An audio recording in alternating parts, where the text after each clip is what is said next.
greatest fear, and then we're being asked to go out and make friends, it's impossible to not have that get triggered.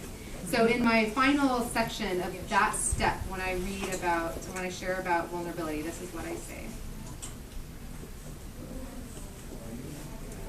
My favorite definition of courage is from a paraplegic beatnik poet who is hardly known for anything other than this one quote.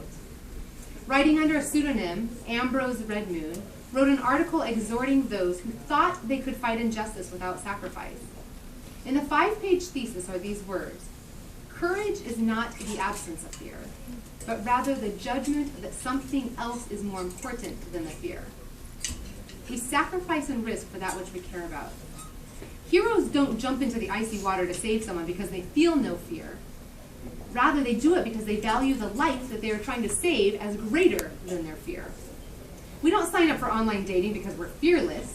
We do it because we dream about having someone love us and partner with us. We don't get pregnant because we have finally erased all doubts of the delivery process and child rearing. We do it because we are excited about making a family. We step into things we're scared of because we value what is on the other end. Vulnerability in friendship is not without risk. But as we weigh the dream of frientimacy, which is the word I use for intimacy between friends, when we weigh the dream of frientimacy against the fear, we will find a courage that propels us toward being loved and being vulnerable and being seen. My friends and clients will vouch that I often say, everything has a price tag. And it does. And that's not bad. Some things are worth the higher price. You can make a choice to buy a used beat-up car that will get you from point A to B and hope those points aren't too far away from each other. And sometimes that's the right choice. That's all you need it for. Or you buy the top-of-the-line safety car of the year for $40,000 or more, and that can be the right choice if that's what you need. And there are many price points in between. Paying the higher price isn't bad. It just means that you value what you're getting for that price. Sometimes the highest price item is the right one to buy. Frientimacy is where we experience that place of being known and accepted. Vulnerability is the currency that helps us buy it. Every relationship has a price tag, but we don't need to fear the cost if we value the purchase we're making. In the opening chapter, I talked about how important it is to admit we want and need friends. For it's only in feeding that dream that we can starve the fears. We have to see the potential, decide it's worth the fear, and move forward, which means taking the risk of being vulnerable. Vulnerable enough to put ourselves out there physically and emotionally, because while we don't want to be hurt, we know we must risk it to be loved. When Greg, my current husband, stated his vows to me on our wedding day, he quoted a few lines from Billy Joel's song, And So It Goes.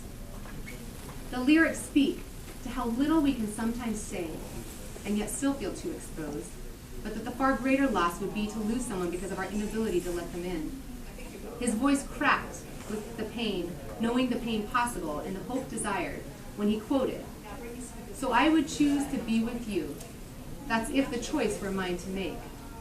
But you can make decisions too, and you can have this heart to break. It's nearly impossible to become an adult and not have been disappointed or hurt by the actions of others. We all have stories of women who have hurt us and disappointed us, of friendships that have gone sour. But the reverse is just as true. And the reverse is just as true, though we don't like to think about hurting others, we have. We are not always aware of what expectations we didn't live up to. But we are human after all. We know mistakes and pain and fear.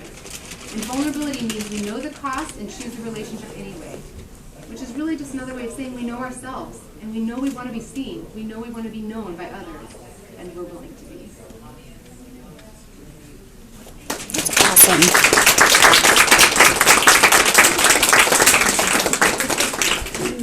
Thank you. I'm happy to answer any questions about books, about the process, about Girlfriend Circles.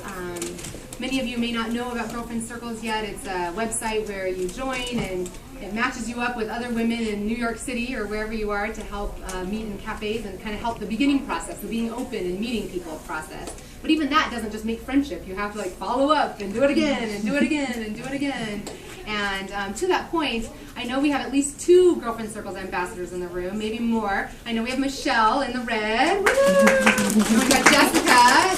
Two left. But Michelle, is there any other ambassadors in the room from Girlfriend Circle? Definition of ambassador. Somebody who's just signed up on the website to kind of help organize some events and help reach out to each other. But Terry is, we'll let you be one. Yep. So these are women that are committed to helping you make friends here in the area. They're planning events, so if you want to make sure that you meet them so that you don't have to show up at an event never having met anybody, then Michelle and Cherry sitting down would be great people to meet for you tonight. So I'm happy to answer questions about that or just about friendship in general. If there's any questions, I know there's always concerns and tough things and all that sort of thing. So what questions do you